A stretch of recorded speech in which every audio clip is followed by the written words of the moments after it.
Here we have a 2013 Maxxforce with a 13 engine. And it has a bad fuel pump. We're gonna replace that. I'm gonna start by taking. Okay, guys. Next thing we're gonna remove is this right here. Comes off right here. It's about 10 millimeters. Okay, guys. Here we have a 2013 International with a Maxxforce 13 motor. In this case, we have a bad high pressure fuel pump, and we're gonna replace it. I started taking off parts. Took out the tube for the intake that goes here and here. That's a size 13. And I disconnected the batteries already. And I also disconnected the steering shaft here. Today we're going to continue. We're going to disconnect here. That should be 11. Alternator. ECU. The mount. Power steering lines. And go from there, guys. Okay, guys, just a little recap here. Took out the intake tube for the intercooler. That's a size 11 nut. Took out the housing to put it on motor oil in the motor. That's a size 10 3/8. Unplugged my ECU. Took out my screws holding the ECU. That's an 8-inch, and the ones holding the bracket is a 10-inch. And don't forget to take these two and these two. These are 8, 8, 10. You have 3, 1, 2, and 3 after you remove the ECU, and you have 1, 2, 3, 4, 5, 6, 7, 8 screws, 8 millimeters holding the ECU. I also took out this little wishbone here. Connects here. That's a size 18 nut, just to give me more space, so I could drain my power steering oil and move this hose over so I could have more space to work. Just giving you a better look here. ECU is off. This is the bracket that holds the ECU. Has 1, 2, 3 screws, size 10. Pop that off. This goes here. That's an 8. And this one here is a size 8. I just put those screws back in so I don't lose them. And now we'll take the bracket off and then jump to the alternator. Okay, guys, I disconnected my line. I just moved it over right here. Drain your reservoir, that way you're not making a mess everywhere.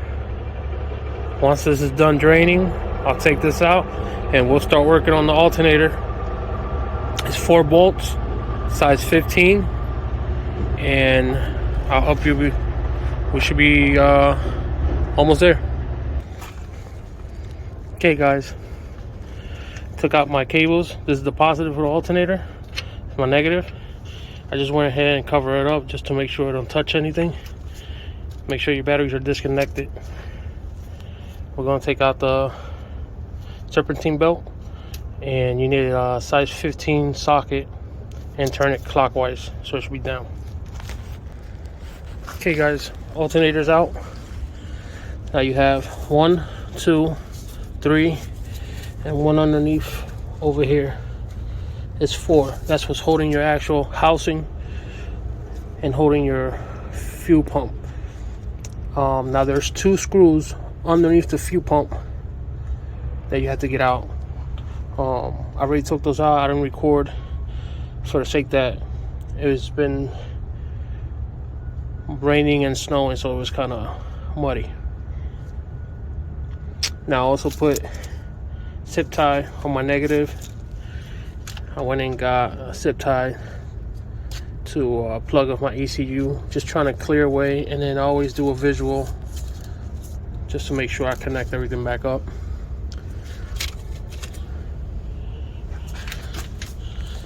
Here you have 1, 2, 3, and there's 1 on the bottom, 4. So you have 4 lines that connect to your fuel high pressure. I'm gonna mark these off too with zip ties. 3, 2, 1, just to give me a visual of what order they go in.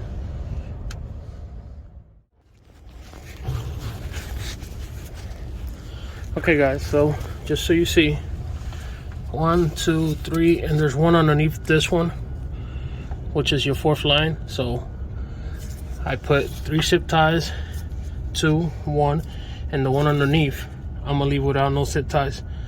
And it's just reference, so you know what order they go in. You don't want to finish putting your high fuel pressure pump and then connect your lines wrong. If you have different colors, then you could do one of each different color, string, whatever you want. Just take time and document what line goes where, take a picture, and it'll help you in the process. So now I'm gonna disconnect these. You have to push these buttons. Got one in each side. Push it in and then out, and do all same for all 4. You also have a plug here for your high pressure pump. You have to lift up on the tab, pull the red pin out, then push on the black tab, and you could pull it out. So let's go ahead and do that now. Okay guys, here I have 2 already removed. I have one here and one underneath. This here you have to remove to replace on the new fuel pump. I'm going ahead and remove it now just to give myself more space to work. And this is a 7/8 socket. Okay guys, took off my fuel lines, took these off to get a better view, and it just gives you more space to work. See right here, let's say that was a 13. Took that screw off, and there's 2 more screws underneath the bracket that holds the pump going up. You gotta take those screws off. So right now I just gotta take off the back plug for the pump, loosen these up. These are 3/4, and like I said, 1, 2, 3, and there's a little one that goes here in the bottom, 4, and then the whole pump's ready to come out. So pretty much you got 4 screws in the top, 1 screw in the bracket, and 2 underneath that's holding the whole pump, and the pump comes out completely. Pretty much how to make this space here just to have room to pull it out. It's a little heavy, but it comes out. So let's go and taking this clamp off and loosen these up and remove this pump. Sorry guys, I don't have nobody helping me record, so this is the plug that I'm talking about. So this red tab goes in.